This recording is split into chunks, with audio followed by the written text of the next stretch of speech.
El encuentro de hoy tiene como objetivo estudiar el comercio internacional.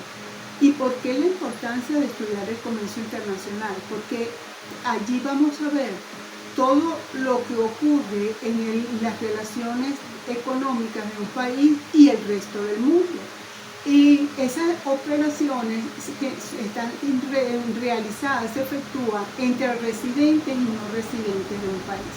¿Qué entendemos nosotros por residente? Aquella persona nacida en el país y que tiene su actividad económica en ese país. Ese se conoce como persona residente y es el que hace las operaciones, porque en el instrumento que vamos a estudiar y veremos más adelante es la balanza de pago, que es un instrumento macroeconómico que registra las transacciones entre las exportaciones, porque en términos de comercio internacional, cuando hablo de exportaciones estoy haciendo referencia a las ventas, y cuando hablo de importaciones estoy haciendo referencia a las compras que se hacen en el exterior. Y en ese instrumento macroeconómico solamente se reflejan las transacciones entre residentes y el resto del mundo. ¿Qué quiero enfatizar con esto? Que ninguna operación que se realice en el mercado interno entre los agentes económicos no se ven reflejados en la balanza del pago e instrumento macroeconómico que sirve su función es medir y evaluar el comportamiento del comercio internacional. Pausa. Ok, vamos entonces a analizar a través de este gráfico ¿cómo son estas operaciones? Entonces, como comentábamos, tenemos la familia, ¿verdad? Y tenemos las empresas. La familia y la empresa son agentes económicos que interactúan en el mercado para la producción de bienes y servicios. La familia, cuando nosotros nos vamos hacia el mercado de factores de la producción, vemos un rayado azul que me está representando ese rayado azul, el ingreso de los factores de la producción. ¿Por qué el ingreso hacia la familia? Porque los propietarios de los factores de la producción, recursos humanos, recursos naturales, capital, empresario y tecnología, es de propiedad en un sistema capitalista de las economías de consumo o economía familiar. Y vemos, ¿verdad? Aquí también vemos un flechado rojo que me dice oferta de servicios productivos. ¿Qué me quiere decir esto? Que aquí la familia está ofertando en el mercado de los factores de la producción estos recursos humanos, este capital, estas propiedades, los adelantos tecnológicos que se implementan, la participación del empresario, la oferta en este mercado de factores. ¿Para qué la oferta? Para que la economía de empresas, como vemos aquí, compra de servicios productivos por las empresas. ¿Qué está comprando la empresa? Los factores de la producción que está ofertando la economía familiar. Y ello, que es lo que no conocemos como la renta nacional, ¿verdad? Medido en función al nivel de producción, es la remuneración a esos factores. Y vemos que este flechado azul nos está diciendo que las empresas están pagando a quien ofertó esos factores de la producción, que ya dijimos aquí, ¿verdad?, que era la familia. También visualizamos aquí, ¿verdad?, lo que está el cobro de estas ventas. ¿Cuáles ventas? En este mercado de bienes que tenemos aquí, que puede ser por operaciones nacionales e internacionales, y en el caso específico lo vamos a orientar hacia el mercado internacional, porque es nuestro objeto de estudio en este instante. Y cuando hablamos en los términos del comercio internacional, cuando estamos hablando de venta, estamos refiriéndonos a las exportaciones. Y si hablamos de compras, estamos hablando de importaciones.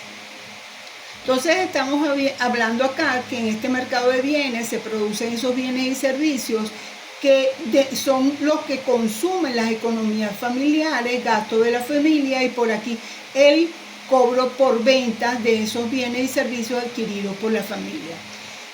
Si nos vamos subiendo, entonces aquí tenemos en la gráfica el sistema financiero. Los tenemos enfocados específicamente al sistema de mercado de divisas, porque estamos hablando del comercio internacional, y el comercio internacional tú vas a transar entre las distintas monedas con las cuales estás comercializando los bienes y servicios. Entonces tenemos aquí pago de moneda nacional de importación para exportar capital financiero. ¿Qué quiere decir en términos generales esto? Que cuando yo compro al extranjero bienes y servicios, o sea que estoy importando bienes y servicios, estoy dando o adquiriendo como mi moneda nacional la moneda del país con el cual estoy haciendo la transacción. Y cuando estoy vendiendo al exterior o exportando, entonces la remuneración que se percibe es en la moneda en la cual se hizo la operación a nivel internacional. Por ejemplo, si estamos exportando petróleo, cuando recibimos la remuneración la vamos a recibir en dólares, ¿verdad? O que normalmente la moneda con la cual estamos transando esas operaciones de compra de la venta de un bien, que es el petróleo. Y esas operaciones se ven reflejadas en el mercado de divisas a través de los tipos de cambio de las distintas monedas con las que se está comercializando. Quizás una de las monedas más utilizadas es el dólar estadounidense. Y aquí estamos viendo, ¿verdad?, todas esas series de operaciones por concepto de importación y de exportación. Entonces, ¿qué nos hace llevarnos a un concepto de economía internacional que estudia la tendencia económica? Porque ella no estudia que la riqueza de un país, sino las tendencias económicas a través de la especialización en la producción, buscando una mejor ventaja competitiva que realiza un país con el resto del mundo. Importancia del excedente de ahorro. El excedente de ahorro sirve como medio de financiación a otros países por desajustes en su balanza de bienes a través de una entrada de capitales en la cuenta capital de la balanza de pago. ¿Qué me está diciendo? En un momento determinado los países se ven en la necesidad de necesitar préstamos para invertirlos en su país, en inversiones pueden ser de bienes de capital o de materias primas para generar bienes y servicios. Entonces, ese excedente de ahorro que un país puede tener en un momento determinado puede ser utilizado en ese país por un desajuste en su balanza de pago. Entonces lo inviertes, te puedes convertir en un país acreedor cuando eres tú como país quien estás prestando ese dinero, pero te puedes convertir en un país deudor cuando eres tú el que está adquiriendo esos bienes a través de la financiación. En el comercio internacional, ¿qué busca en los países? Mejorar a través de la utilización de sus activos que mejor producen para luego intercambiar lo que producen con otros países con ventajas comerciales. El comercio internacional es considerado actualmente como estrategia de crecimiento. ¿Por qué es considerado como estrategia de crecimiento? Porque cuando nosotros decimos una mejor ventaja competitiva, por ejemplo, Venezuela tiene una ventaja competitiva con el resto del mundo, porque tiene unas reservas internacionales de crudo, que es con el cual él comercializa, y tiene una estructura, una industria de exploración y explotación de petróleo que es una ventaja con respecto a otros países que requieren el bien, pero o no lo tienen en sus recursos naturales, o el desarrollo de su estructura industrial no está preparada para hacer ese tipo de operaciones.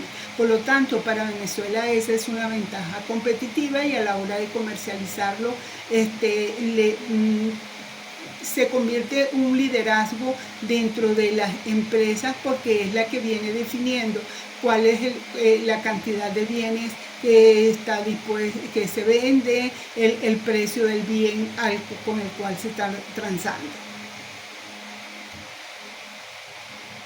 El comercio internacional puede ser bilateral, se realiza entre dos países fundamentalmente a través de la de permuta o trueque, o sea, estamos hablando de especies.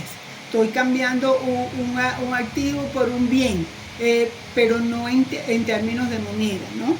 Ese es un mercado, un comercio internacional bilateral. Es multilateral, se realiza a través de la exportación e importación de bienes y servicios. El pago se realiza mediante un pago en dinero, generalmente una operación de cambio internacional, como habíamos comentado, dependiendo del tipo de moneda con el cual estamos operando.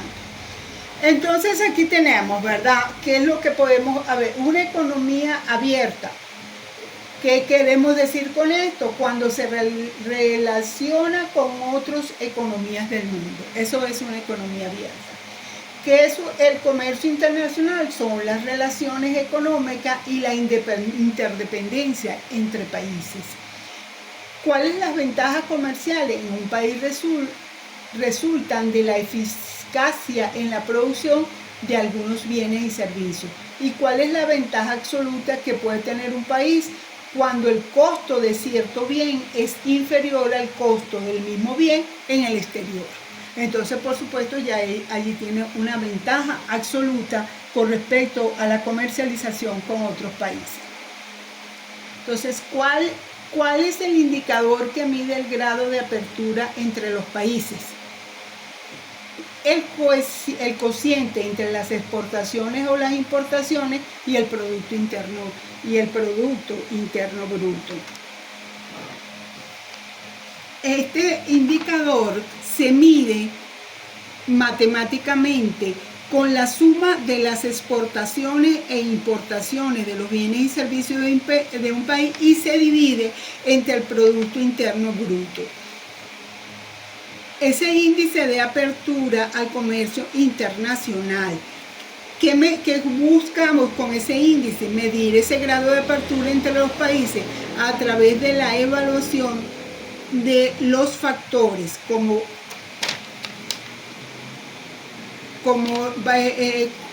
a través de la facilitación del comercio, en la cual intervienen las barreras arancelarias e impuestos y no arancelaria y participación de acuerdo a este índice.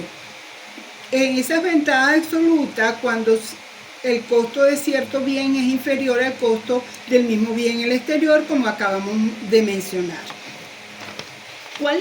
¿Qué me está diciendo a mí las barreras no arancelarias?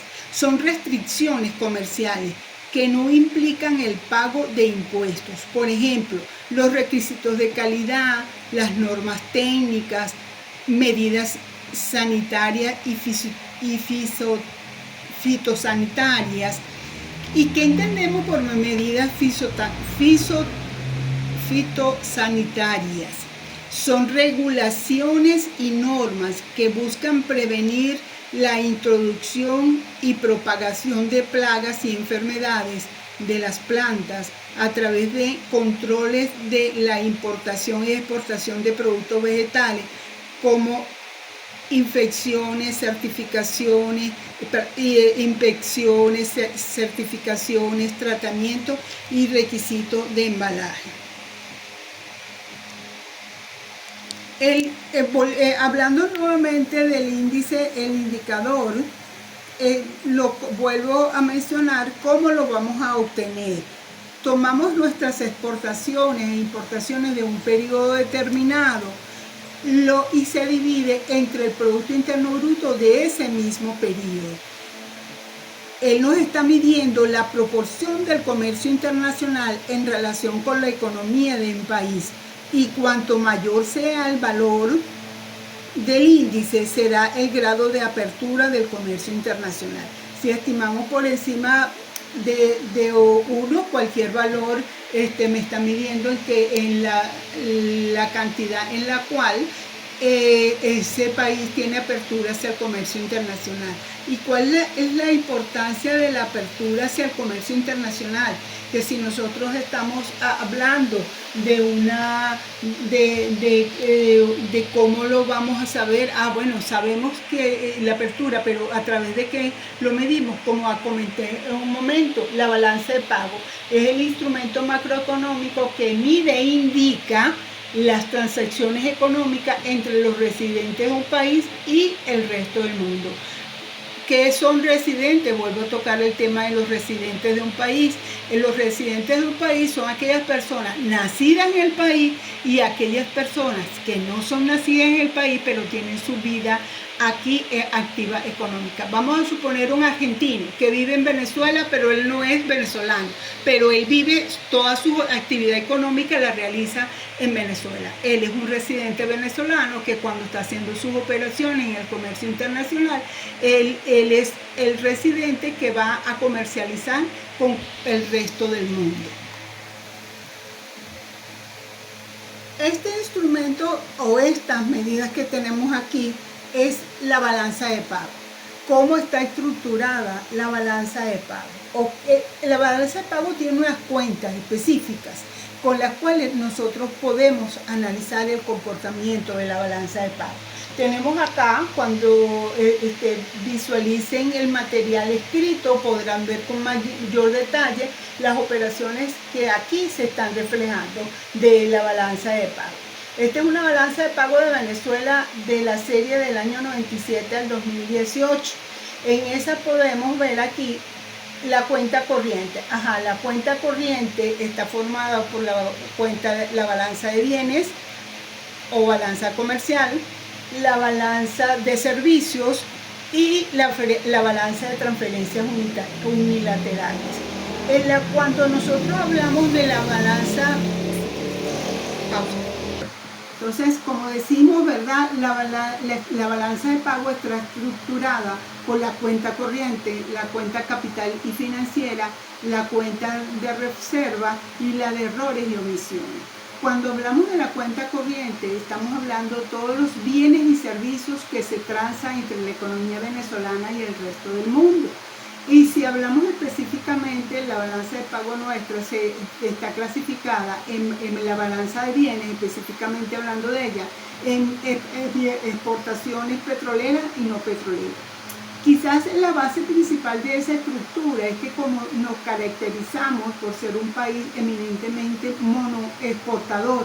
¿Monoexportador en qué sentido? Y que el mayor recurso natural no renovable que exploramos y explotamos es el petróleo, con el cual obtenemos un ingreso que básicamente es con el cual se estructura en la política fiscal el instrumento de los ingresos corrientes de nuestro país. Básicamente su mayor está representado por esos ingresos petroleros. Entonces, en esas exportaciones de bienes, hablamos, como comentaba anteriormente, una salida. Cuando yo estoy hablando de bienes, es cuando el bien sale del país hacia el exterior. Esos momentos no necesariamente son los mismos. Y en el momento de la salida del bien, que eso representa para la economía venezolana, desde el punto de vista de bienes, una salida, porque están saliendo bienes, pero desde el punto de vista de ingresos es un crédito para Venezuela porque están entrando recursos, están entrando dólares, hablando en términos de moneda estadounidense, el dólar. Entonces allí en esas operaciones solamente estamos hablando de bienes y se mide en la balanza de bienes de la cuenta corriente de la balanza de pago, que es la manera de reflejar las operaciones. Por ejemplo, si estamos exportando 1000 unidades de petróleo, ¿dónde lo voy a registrar? En la balanza de pago, específicamente en la cuenta corriente, y en la cuenta corriente, más específico todavía, en la balanza de bienes. Ahí solamente se reflejan los bienes que entran y los bienes que salen. Pero cuando vamos a la otra balanza de la cuenta corriente, estamos hablando de la balanza de servicios. ¿Qué medimos allí? Los intereses que se generan por recursos o financiamientos que el país ha dado a otros países en el exterior, y esto me van a generar intereses recibidos, y eso se refleja en la balanza de servicio de la cuenta corriente de la balanza de pago. En los servicios de la deuda, cuando estamos pagando los intereses por concepto de préstamos recibidos, eso también se reflejan allí. Si Venezuela fuese un país, cuando ustedes revisen la balanza de servicio, verán que eminentemente es negativa. ¿Por qué? Porque es más los recursos que salen que los que entran. No característico en un país como donde el turismo es un volumen alto de ingresos. ¿Por qué? Porque esos son servicios que están prestando esos países a los turistas, y esos turistas van a comprar en la moneda de ese país. Y entonces para ese país es importante porque está entrándole dinero a ellos. Entonces eso va a estar reflejado en su balanza de servicio de su cuenta corriente de la balanza de pago. Cuando hablamos de la cuenta corriente, existe una tercera cuenta o tercera balanza de esta cuenta corriente, que es la transferencia unilaterales. Esa es una cuenta que no tiene contrapartida. ¿Por qué no tiene contrapartida? Porque es lo que nosotros damos en donaciones, así como en estos momentos en Venezuela se caracteriza mucho ese dinero que lo envían a muchas personas familiares que están fuera, que son las remesas recibidas o enviadas. Las que están recibiendo ahora se van a reflejar en la balanza de transferencias corrientes o unilaterales de la cuenta corriente de la balanza de pago. Pero eso no se devuelve, porque a mí mi familia me está mandando dinero y yo no tengo el acuerdo de tener que devolverlo. Igual ocurre cuando hay un desastre nacional, el país hace acuerdos para ayudar o contribuir a solventar los problemas por situaciones de riesgo ocurridos por situaciones sobrenaturales, un terremoto, que puede ocurrir en cualquier. Venezuela puede donar recursos para contribuir a la mejoría de las condiciones en ese país. Pero eso Venezuela no recibe una contrapartida por ese concepto. Así como Venezuela lo da afuera, también lo puede recibir. Entonces, si nosotros observamos estas tres cuentas, cuenta corriente, cuenta corriente con su balanza de bienes, su balanza de servicios y transferencias unilaterales, estamos viendo reflejado que la vida económica de un país se está desarrollando en esas tres cuentas de esa balanza de cuenta corriente. Por ello es la importancia de esa cuenta corriente, porque a través de ella nosotros medimos si el Venezuela tiene un déficit o tiene un superávit. ¿Por qué queremos decir que un déficit? Cuando los ingresos son menores que los egresos por concepto de recursos internacionales. Y un superávit cuando los ingresos son mayores que los egresos. Entonces, en esas condiciones, diríamos, la balanza de pago de Venezuela es superavitaria o tiene un superávit. Favorable sí, porque son recursos que tenemos por ese concepto de las transacciones, vista desde el punto de vista de la balanza de bienes, de la balanza de servicios, las transferencias unilaterales. Y ella es la que define, la importancia de la balanza de la cuenta corriente, que define ese signo de la balanza de pago, diciendo si es deficitaria o es superavitaria. Otra de las cuentas de la balanza de pago es la cuenta capital y financiera. En esta cuenta reflejamos la entrada de dinero. Cuando Venezuela hace un préstamo o Venezuela recibe un préstamo, está reflejado en la balanza de la cuenta capital o financiera de la balanza de pago. Allí queda reflejado esa entrada, que puede ser por concepto de que Venezuela esté desarrollando una inversión directa en el sentido de esos megaproyectos. Por poner un ejemplo, la construcción del ferrocarril.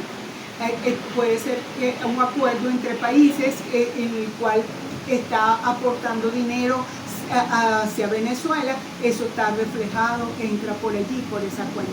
E igual ocurre cuando Venezuela haga lo mismo con otros países invirtiendo en esos países. Y cuando haces operaciones de títulos valores, bonos que estás vendiendo en el extranjero, ese tipo de operaciones también se reflejan en la cuenta capital y financiera de la balanza de pago.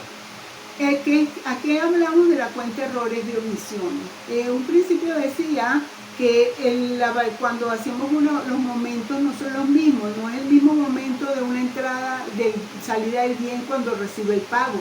Eso va a generar un ajuste y entonces se pueden presentar por ese concepto errores y omisiones en las transacciones, porque puede ocurrir un momento que se compró una mercancía un valor, pero al momento de cancelarlo el valor subió o bajó, entonces eso genera ajustes y se clasifica en la cuenta errores y omisiones. Y otra cuenta que está allí tenemos es la de cuando hay contrabando. Los contrabandos no existen la medida como tú puedas controlarlo. Entonces, ¿qué hace? Siempre los países establecen un porcentaje de estimar de cuánto se está perdiendo por aquello que no queda registrado, porque el contrabando es un delito. Eso no se hace por los canales regulares de los sistemas de operativos de comercialización de un país. Entonces, eso no queda reflejado en la balanza de pago. Entonces, eso también es muy dañino a los países cuando no existen esos controles desde ese punto de vista. En la cuenta de errores, volviendo al tema de la cuenta de errores y omisiones, por ejemplo, aquí tenemos un resumen de la balanza de pago hasta el 2018, ¿no? Saldo en cuenta corriente iría acá, ¿no? De capital y financiera aquí. En las reservas, ¿cómo está conformada las reservas? Las reservas están en activos. Aquí vemos que porque ya del FIT, Venezuela no tiene ninguna operación transada en deuda anterior con el Fondo Monetario Internacional, ni con el Banco Mundial, porque no hace operaciones con ellos, entonces por lo tanto no se refleja ningún allí. Vemos que en las reservas internacionales tenemos que contemplamos estas reservas internacionales. La reserva en oro y divisas. La reserva de oro y divisas es un activo líquido que respalda la cuenta de pasivo, emisión y billetes y monedas. Estas dos cuentas, tanto la reserva en oro y divisa como la emisión de billetes y monedas, son cuentas que aparecen en el Banco Central de Venezuela. Es el único banco que tiene esas cuentas. Por eso cuando nosotros hablamos de dinero que sale y se habla de dinero inorgánico, es porque no existe reserva de oro y divisa que respalde esa emisión de billetes y monedas. Entonces, ese es un activo líquido y forma parte de las reservas internacionales de Venezuela. Los derechos especiales de giro. Los derechos especiales de giro son una figura que se utiliza en el comercio internacional para ayudar a aquellos países latinoamericanos y del Caribe en los déficits que presenten en sus balanzas de pago, facilitarles recursos, asistencia, para poder ellos equilibrar su balanza de pago y buscar un superávit, un equilibrio en ella. Los derechos, también Venezuela está suscrita, por ejemplo el caso nuestro, al Fondo Monetario Internacional. Eso es una cuota en la cual Venezuela tiene a la hora de solicitar financiamiento hacia el Fondo Monetario Internacional, que puede ser en recursos, como puede ser en asesorías con respecto a la estructura de cómo manejar sus políticas económicas que contribuyan a equilibrar la balanza de pago. En el caso del Fondo Monetario Internacional, ese sí es para todos los países, no es únicamente para los países del Caribe en los cuales tienen déficit en su balanza de pago. El Fondo Monetario financia no importa cuál sea el país, siempre y cuando tenga problemas en su balanza deficitaria, en su balanza de pago. Entonces, por eso es que nosotros cuando oímos hablar de que las reservas internacionales son importantes, porque, por ejemplo, cuando Venezuela vende petróleo, Venezuela recibe el pago en petróleo, debe entrar al Banco Central de Venezuela los dólares, y esos dólares el Banco Central los convierte en bolívares, que es lo que conocemos como las utilidades operativas, que ya distribuye el Banco Central a los distintos organismos para que cumplan con sus actividades económicas. Entonces, si Venezuela no tiene suficientes reservas internacionales con que cubrir esos pagos, no tiene cómo emitir moneda, billetes y moneda, no tiene cómo transferirle a ninguna de las dependencias para que cumpla su objetivo. Y debemos siempre recordar que el objetivo del país está centrado básicamente en seguridad, salud y educación. Ese es su objetivo principal, esa es su responsabilidad principal.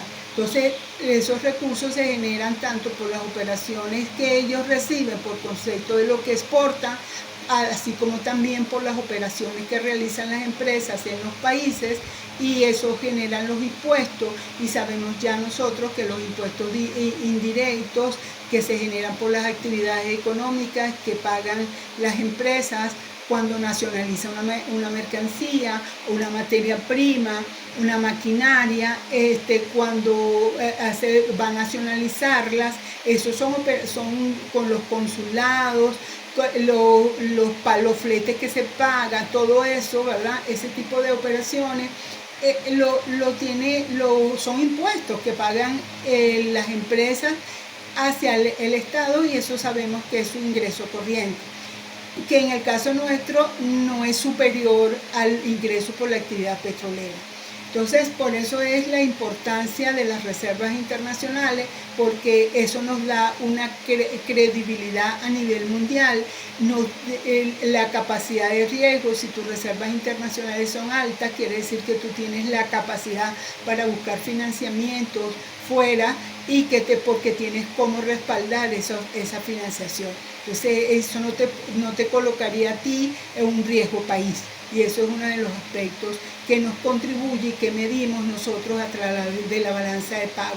Otro aspecto importante del cual nos es útil analizar a través de la balanza de pago es cuando Venezuela tiene muchos años ya con un tipo de cambio fijo, por supuesto que se generó en su momento como una medida económica para restringir la salida de capitales, que generalmente esa salida de capitales era de inversionistas que buscaban sacar el dinero de Venezuela para ir de otra parte a invertir, dado que no existían las características de seguridad y de confianza de invertir en el país. Entonces el Estado implementó una medida económica que es fijar un control cambiario. Y ese control cambiario, lamentablemente, como toda medida económica que se implementa con un tiempo largo de vigencia, genera distorsiones en la economía, que es lo que ha ocurrido en la economía nuestra, y eso tiene efectos sobre la actividad económica, generando inflación, dificultad en la consecución de los bienes y servicios, por concepto de exportación. Si tenemos una alta inflación, tenemos que, para comprar un bien, obtener o utilizar más bolívares para poder comprar esos bienes. Entonces eso ya también tiene un efecto negativo sobre los bienes, el precio de los bienes y servicios en el desarrollo de la economía. Entonces, así como nosotros hemos estudiado y lo mencionamos, el Producto Interno Bruto, porque el Producto Interno Bruto es un indicador macroeconómico que mide el crecimiento de la economía en función a la producción de bienes y servicios, pero en el mercado interno. Pero cuando evaluamos ese comportamiento desde el punto de vista de las operaciones comerciales de Venezuela con el resto del mundo, lo medimos a través de este instrumento macroeconómico que es la balanza de pago. En ese instrumento, la balanza de pago tiene como un propósito fundamental medir. Ella mide. ¿Qué mide la balanza de pago? El desarrollo económico internacional, las tendencias de las exportaciones e importaciones de los países y regiones. A través de la balanza de pago nosotros no medimos la riqueza del país, solo medimos es el comportamiento o la tendencia que tiene en sus operaciones. Las transferencias de activos a través de la frontera producto de los empréstitos o inversiones internacionales. El diagnóstico de las tendencias favorables o desfavorables de las transacciones internacionales. Por un momento determinado podemos decir, bueno, la balanza de bienes está deficitaria. ¿Por qué? Porque las operaciones de exportación petrolera, que es la que básicamente se hace en Venezuela, obvio, porque pues Venezuela es un país en vías de desarrollo que se caracteriza, como todos esos países en vías de desarrollo, por la extracción de minerales y recursos no renovables, la explotación del oro, diamante, esos son parte de recursos naturales que se extraen y cuando lo comercializan a nivel internacional, pues estás hablando de, puedes medir, diagnosticar las tendencias que si son favorables o no. Cambio de las políticas monetarias y económicas, así como comenté hace poco sobre cuando se fijó el tipo de cambio fijo. ¿Por qué? Porque se observaba que estaba saliendo mucho dinero y había que evitar que ese dinero se fuera para que pudiera ser invertido en el país. Ese es un cambio en una política monetaria económica del país. Pero que para qué nos sirve también ese instrumento, también nos ayuda a indicar. ¿Qué nos indica? Transacciones de bienes, servicios y renta entre una economía y el resto del mundo. Los traspasos de propiedad y otras variaciones de oro y los derechos especiales de giro, así como los activos y pasivos de una economía frente al resto del mundo. Y las transferencias unilaterales de un país y los asientos de contrapartida contable utilizados para equilibrar los asientos de las transacciones.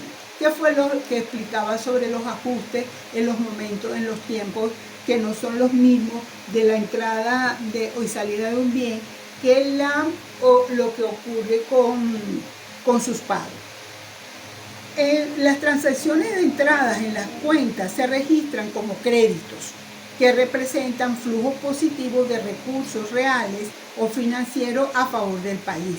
Los movimientos de salida en las cuentas se registran como débitos, que se refieren a los traspasos de recursos reales o financieros, de manera que como todo débito tiene una contrapartida, un crédito. En conclusión, los movimientos de la balanza de pago se pueden resumir de esta manera. Todo crédito que está representado por un signo positivo se refiere a la exportación. ¿Y qué significa esto? Primero, que tenemos menos bienes y servicios en la economía interna porque están saliendo fuera, ya que se exportó. Pero ¿qué beneficio tenemos? Más recursos financieros. Al exportar se crea una cuenta por cobrar contra el país importador. ¿Qué pasa cuando son los débitos? Que los reflejamos con un signo negativo. Eso está referido a una importación. ¿Y qué significa?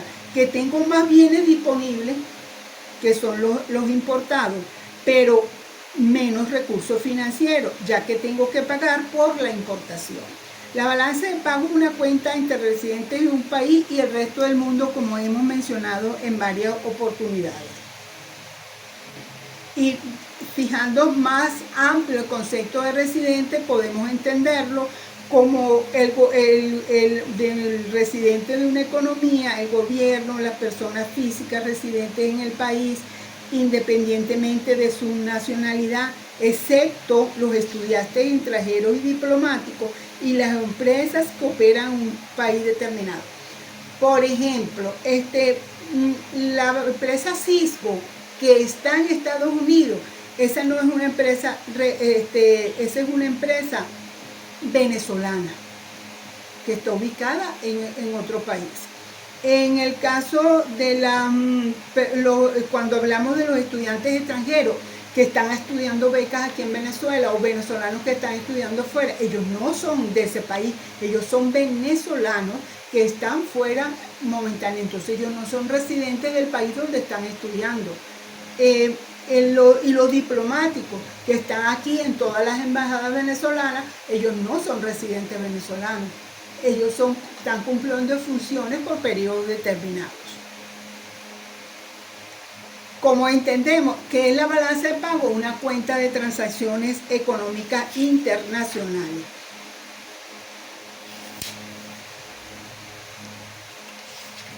En lo que corresponde a este instrumento macroeconómico, ¿verdad? Tenemos, nuestro objetivo será analizar, tengo una transacción, por ejemplo, estoy vendiendo en el mercado, estoy vendiendo al mercado interno productos electrodomésticos. La pregunta es, ¿eso es una cuenta de la balanza para registrarla en la balanza de pago? No, porque estoy haciéndola en el mercado interno. Pero si yo digo, se vendió al Canadá 1000 toneladas de aluminio, eso sí es una operación de exportación hacia otro país, entonces eso sí se refleja en la balanza de pago. Y si estamos hablando de una exportación, es un crédito, que se refleja en la balanza de pago como un crédito. Esas son para establecer las diferencias, ¿verdad?, en que una operación corresponde a una balanza de pago y cuál no. ¿Qué puede uno buscar analizar cada una de estas cuentas en un momento determinado? Pueden pedirme, analice la cuenta capital y para ver cuál es la situación de los recursos que entran y salen al país en términos de unidades monetarias. Analíceme la balanza de la cuenta corriente para ver cuál es el comportamiento de ella y ver si realmente la economía está funcionando y si presenta un déficit que me está diciendo ese comportamiento de un déficit. Ya dijimos que el déficit de la cuenta corriente define el déficit de la balanza de pago, y si una balanza de pago está deficitaria, quiere decir que esa economía no está en crecimiento. Entonces ese es otro de los indicadores que nosotros tenemos que ver con análisis, con detalle, e interpretarlo a la hora de tomar una decisión. Bueno, con esto dejamos el tema de la balanza de pago como instrumento macroeconómico dentro del comercio internacional. Y hasta otra oportunidad que volvemos a conversar.